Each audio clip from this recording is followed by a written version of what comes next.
We're actually making real tracks now. We're on the dirt,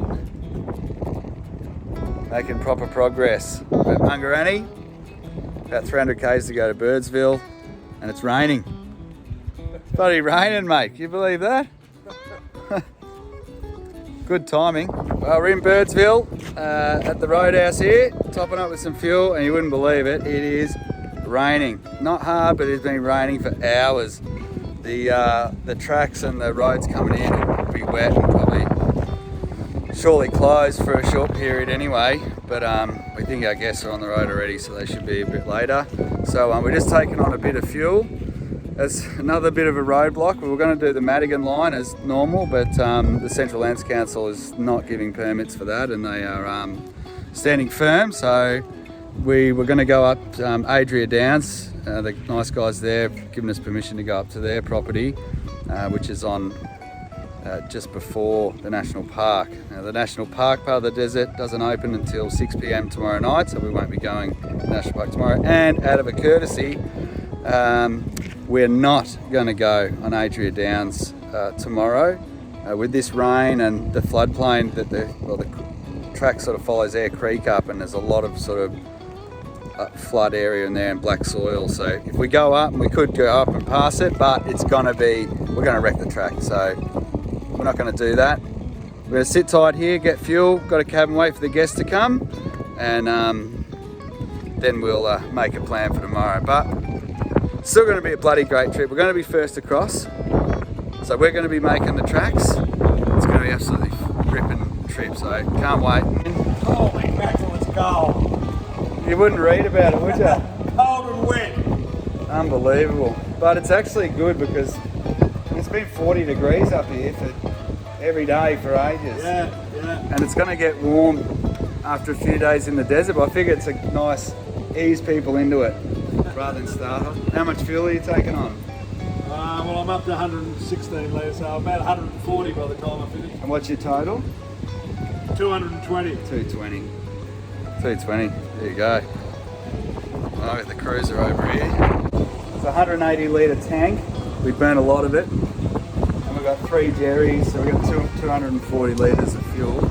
How much is fuel in Birdsville at the moment anyway? $1.75. Like 75 is pretty good. Alright, that's it. Getting ready. Can't wait.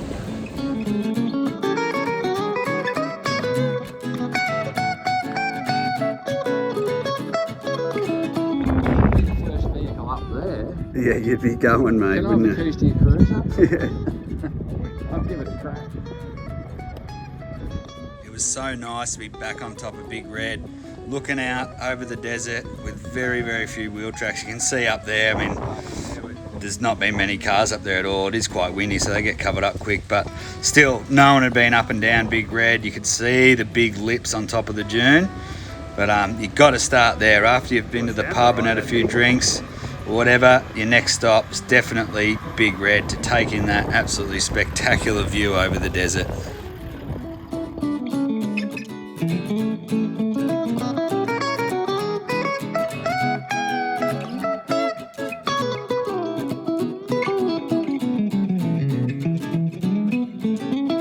Well, this morning, Birdsville Roadhouse, a few days, so many setbacks, lots of rain, water. Anyway, we finally got permission to go. And there was quite a few people in Birdsville this morning before we're going to head off. And you know what they did? They didn't think they were going to get permission, so they legged it. They're gone. They're not even going across. But we are. There's a little sign there. Little sign there. Got the permission. Went and seen the info office. Parks. We're out of here. So, see you on the other side. We're done. Bye from Birdsville. Well, we weren't able to take our normal route. They'd shut the track up to Popple's Corner. So we had permission to shoot up the Warburton track, which turns into the K1 line. So we had to do a bit of backtracking down the Birdsville, then onto the Warburton track before we made it up to the desert. Shortly after, we had to start dropping some tyre pressures and getting ourselves ready for what was to come.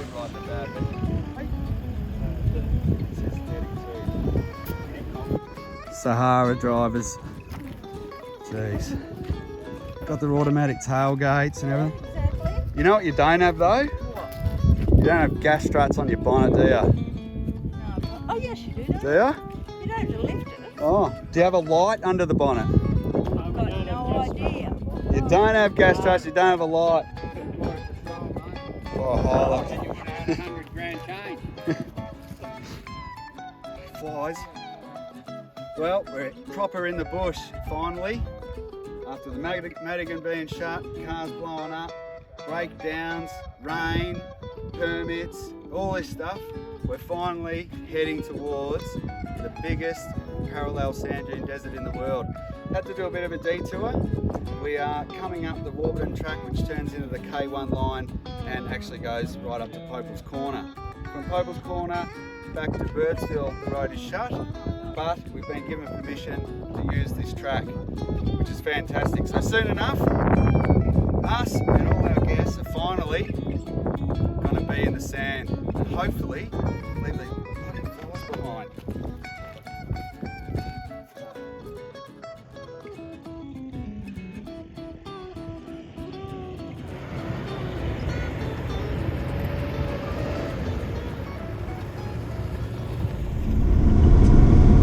Alright, well we're cruising up the Warburton track.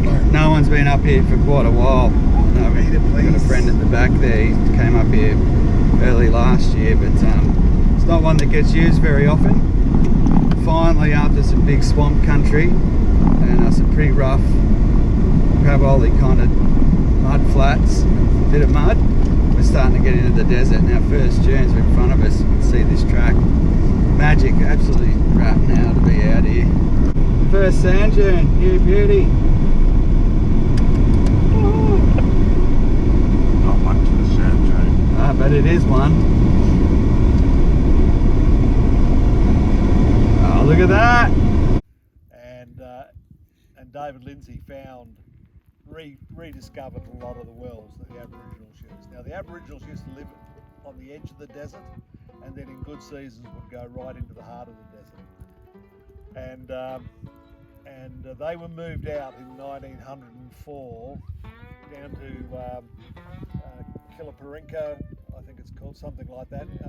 When you come up the Birdsville track, there's Old Dundas Station with the big cross on the Birdsville track, right on the track. Well, not far from there, there was a mission established west of there.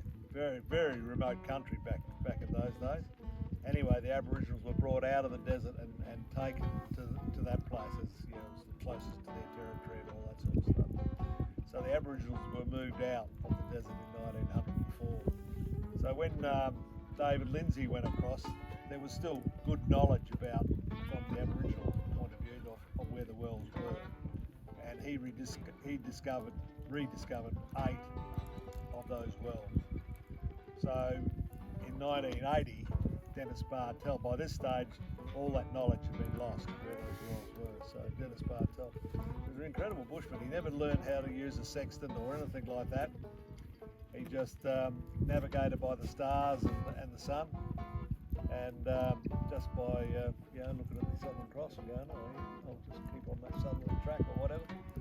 And he went out and discovered 6 of the 8 wells.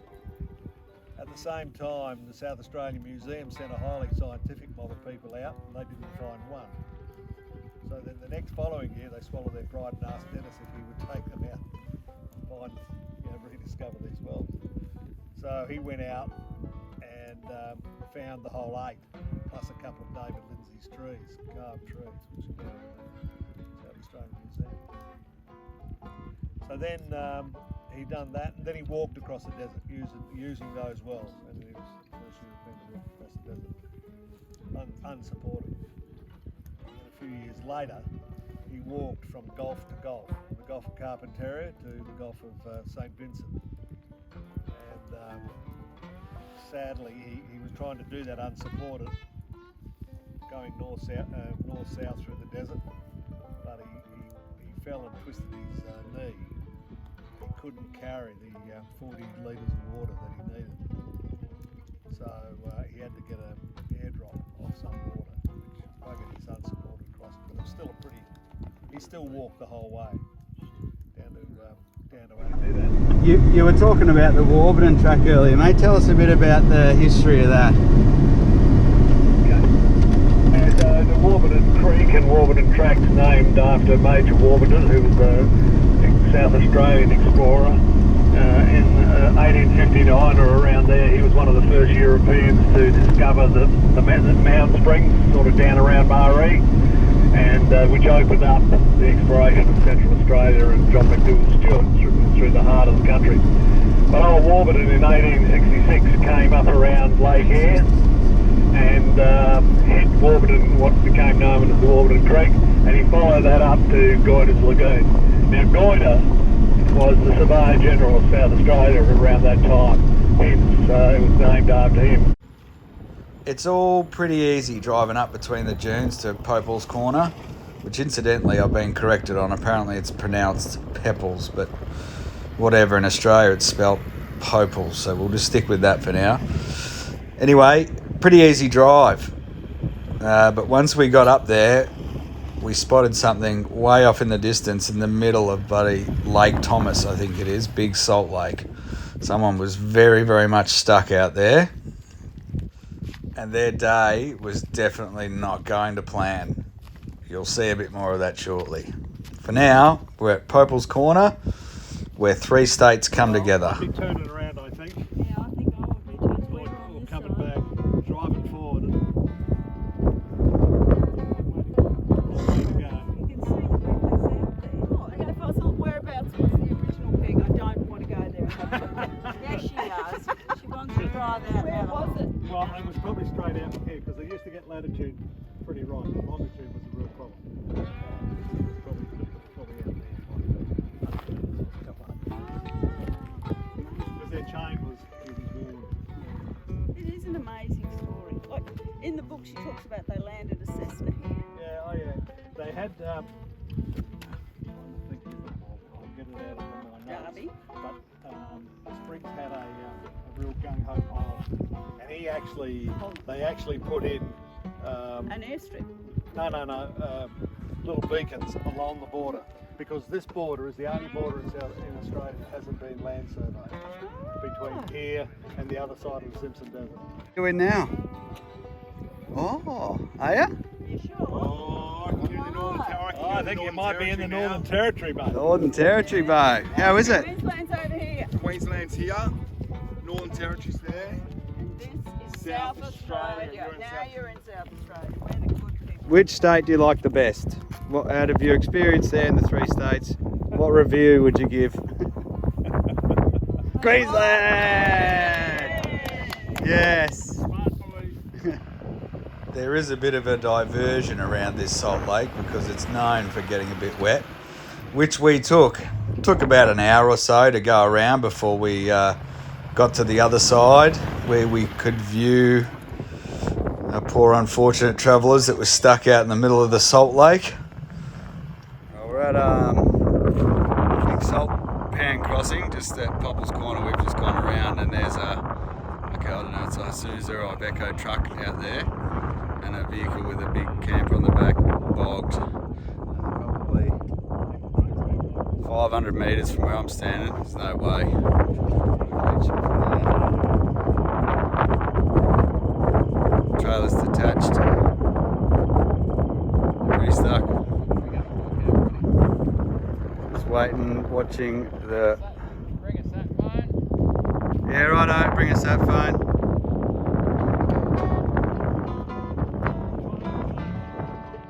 Oh, one of my worst fears is getting stuck in the middle of a salt lake, which is why we went round. And if this water ain't enough reason to tell you not to go in further, then I don't know what is. But if you see any kind of water on a salt lake, that is a very, very bad sign. Anyway, these guys went full bore. They got about halfway in, got terribly bogged, and a disco with bloody racing slicks on it and a track topaz on the back, which they disconnected. I wouldn't be surprised if that thing's still out there. We tried to render some assistance. We weren't going to take our vehicles in there and get stuck, but we offered them a satellite phone. They had a spot. They didn't want the sat phone. We offered them a couple of tips. They were doing some very dangerous recoveries, joining ropes together with steel shackles and the likes. Anyway, we kind of did what we could, and they weren't that receptive to it. But you know, we had miles to cover and they seemed in control. No one was going to die out there today, but wouldn't surprise me if there's still a track topaz out there on our next trip. Might recover it and get myself one. Anyway, beware of salt pans. They are dangerous things and I bloody hate them, as you'll see coming up. And the very next June, we came across the next salt lake, and this is exactly where I didn't want to end up. Rob went across in his GU first, and that's always the most risky one, so credit to him. He went across, he made it, so we all dug in and I went across next before there was too much traffic on it. Fortunately it all worked out though, but it's not something I like doing. I hate salt pans. We're going to get very close.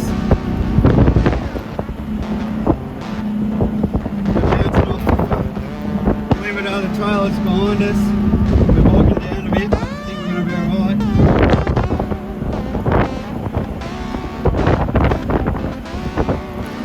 We're getting there. The trail's a bit loose, but we're home. The mountain's so dry. That shit house. We made it though. We made it.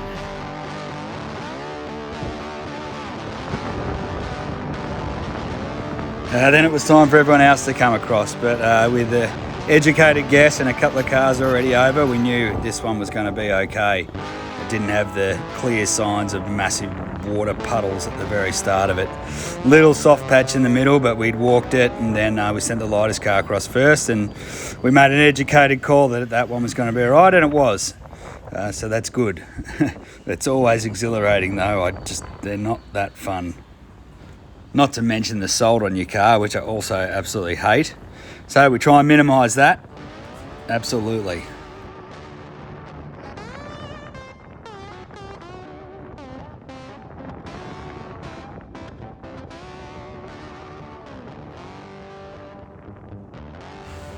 Last but not least, the old fossil in the GU.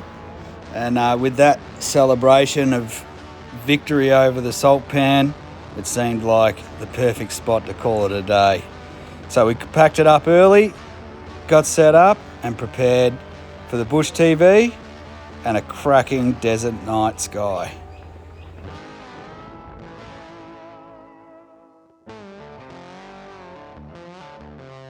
Master Chef. Have a look at the concentration. How's my knife, mate? Is it sharp? It's nice, just no Mick Dundee knife, but it's a bloody big knife. Oh, look at this,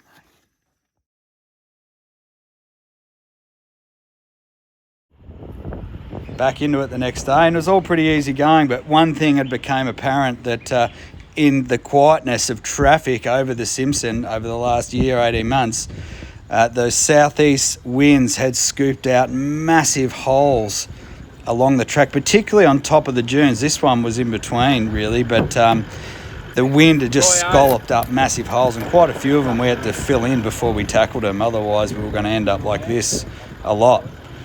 But anyway, there was no damage done, and it was all good. But that was one thing being first across that we noticed the whole way along the track.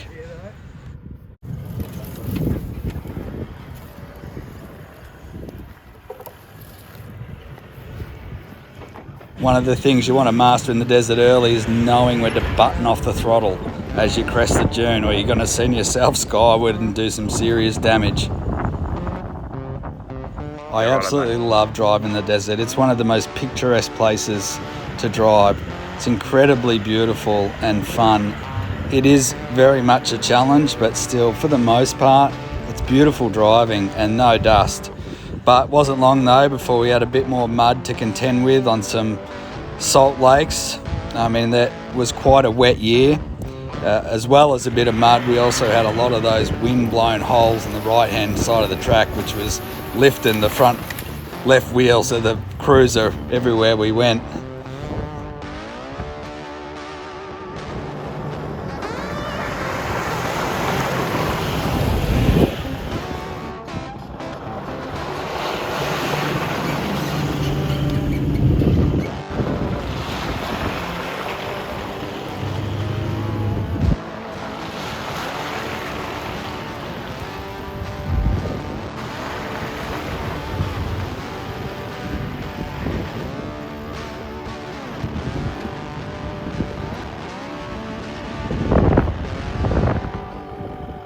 It's bloody tough work in the Sahara, isn't it, mate? Anyway, it's time for you to get some work done and recover the 70. Done this before, B?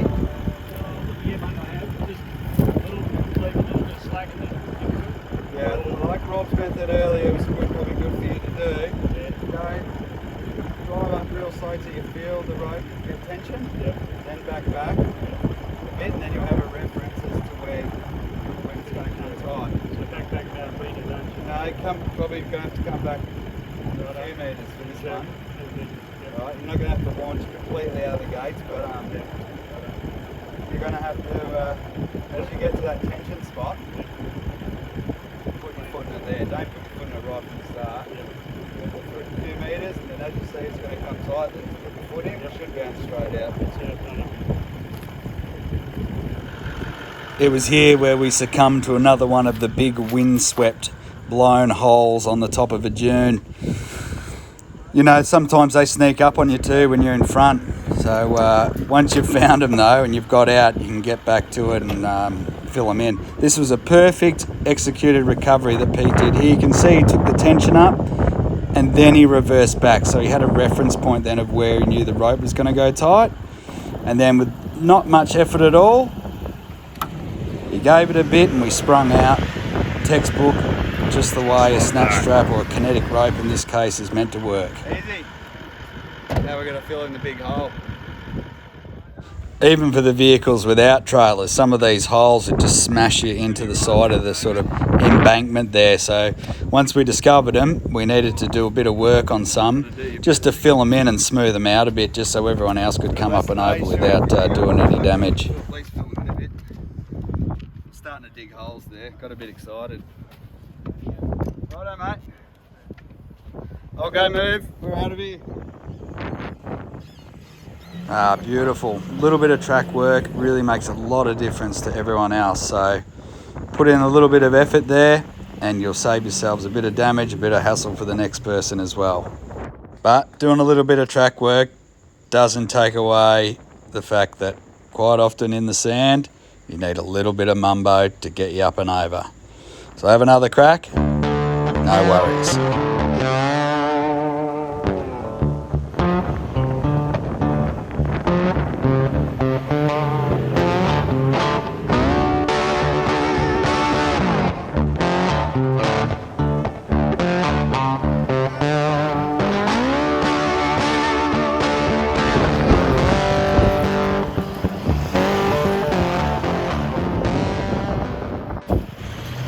Yes, they are all different white 200s, I know. It does make video editing tricky though, but see if you can spot the difference.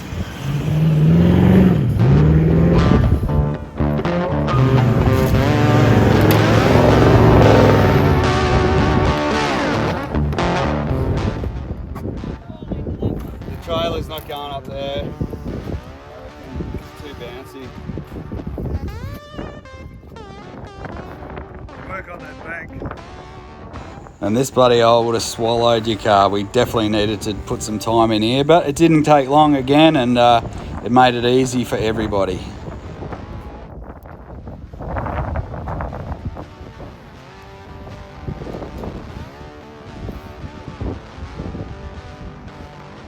Big hole. Yes, it is. We're getting there though. Well done. Take a bit more there. And that bit there. With that, we thought we'd better bring up the trusty old GU first, just to see how we did with our road building. And not too bad. That was a bloody big hole, that. Always best to test out the Juco damage using the guide vehicles first, and not too bad. Good to go, and all sweet to bring up the white 200 fleet and the 79.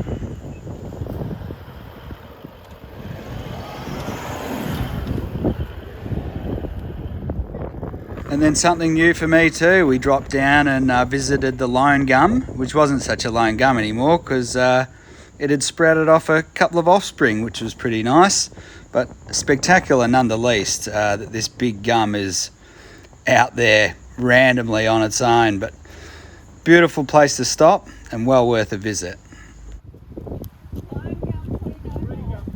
Yes, I know, he's got that. She.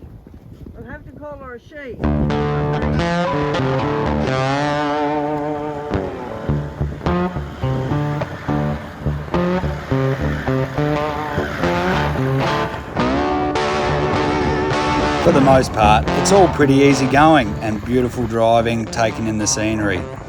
But there are some challenging dunes along the way, especially when you're heading from Birdsville to Mount Dare.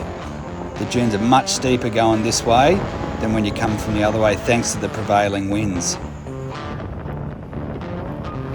And quite often you just come across one that's a lot softer than the others.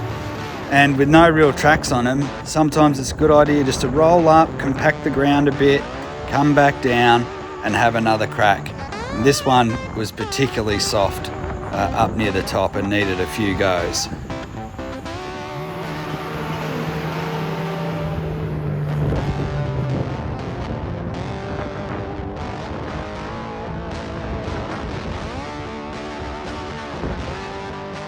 Third time's the charm though, and a little bit of mumbo, up and over. It's going to be a different story for the 70 with the trailer on though, I can tell you.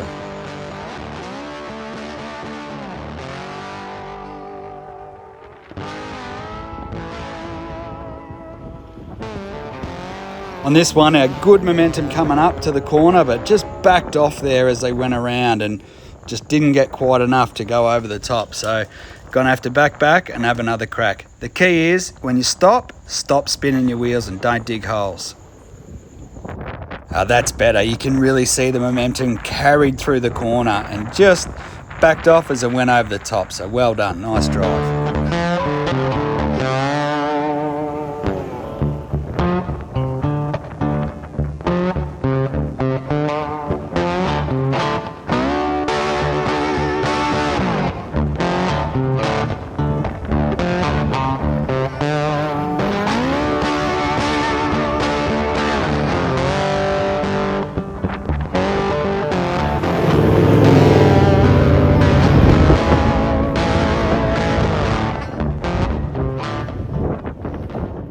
The GU, just not quite enough.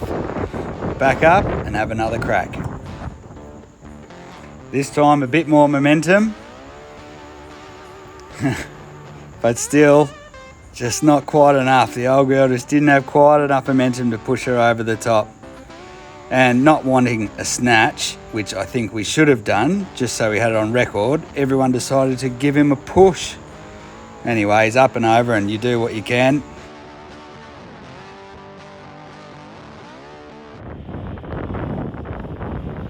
Pretty much knew from the get-go we weren't getting up and over this with the 70 and the trailer on, so get as high as we can, back it off, and then set up for a snatch.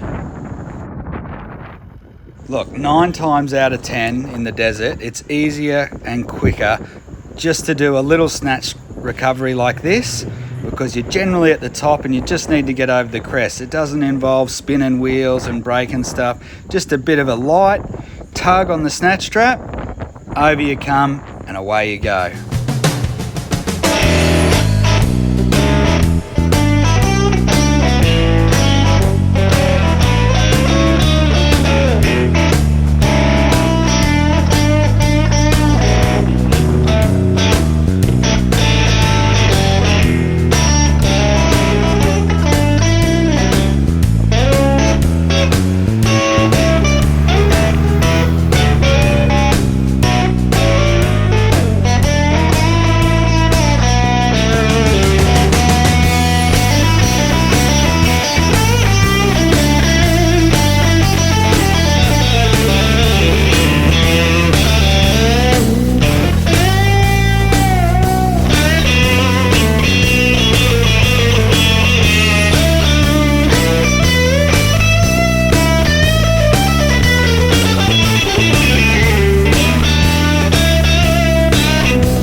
There you go, guys. We made it to Mount Dare. You all did a fantastic job. Everyone's just rolled in here. A couple of days early. It's been a heck of a mission getting you guys here, but it was a really, really good trip and I hope you enjoyed it. We did some things that I'd never done before you know, coming up the Warburton track, K1 line, dropping down to the Lone Gum. You know, that was all good. I hadn't done that before, but I hope you enjoyed the WA line. A little bit of the French line you got to sample there, and the rest of the trip with the Foss, the Guru, and all the service we try and give you. So anyway, hope you had a good time. It's time now to go and enjoy a beer with the old man in the Mount Dare Hotel. I firstly want to say that the camera's in my face and making me a bit nervous, but no, I keep rolling, it's all good.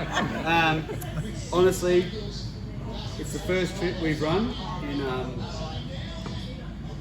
the last trip we ran was in November 2020, and it was a Make that trip. January 2020 trend. We hadn't run a single trip, so this is... 2019. No, it's November 2020, just before COVID. January trend. We used to run them in winter, so thank you.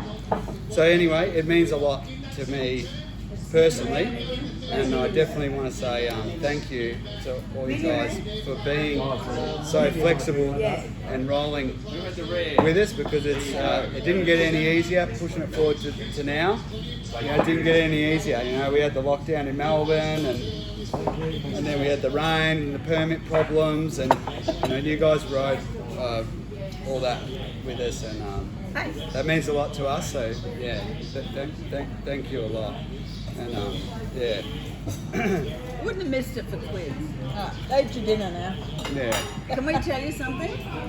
Graham told us that Air Creek didn't run, and we could have gone up that way anyway. Yeah, it's always good So afterwards. I was going to say, God, hindsight's a wonderful Yeah, thing. it's great. You guys, Duncan and You wouldn't have seen it. Exactly, Duncan and no. Jeff. You'd never go that way normally. But in all honesty, the way we came was pretty bloody good. It was a good adventure, and Yes, that would be the WAA line's my favourite. yeah. I just wondered, hey Ben, how much are you getting paid for these videos, mate? Free, mate. Best mate. Always help a friend out. But you all did generally were really good to us. You know, like it was Generally. genuinely really good to us. And Duncan and Jeff, you know, you guys booked like 2 years ago, Glad you were. and I know everyone plans a long way in advance, and particularly guys in these sort of professions, it's very difficult. And I'm sorry you had to eat a cup of noodles every night and two fruit cups every day, but we're fixing that issue, and if you haven't done Cape York, that'll be definitely catered next year, so just jump on that, you'll have it all done for you. And for you guys, the two friends from Gundawindi coming along, I think it's been awesome. We had a couple of late drop-offs in the week leading up to the trip, you know, just more hits. A couple of drop-offs there, but we got it done, and it was a good adventure, you know. It was a good adventure, and one thing I learned when I was a kid from the old man is when you're traveling, you've got to be flexible. If you try to be too regimented and don't have backup plans, it's never going to work. And we came together and got it done. So I hope you had a great trip. I know it wasn't exactly, but it was a fantastic trip all the same for me, and I hope you guys had the same thing. I hope you got out of it too. I hope you learned a bit out of it. I hope you got some confidence out of it, and I hope you keep doing it. Good on you. With someone Thanks, else. Trent. Yeah. Well done. Thank you.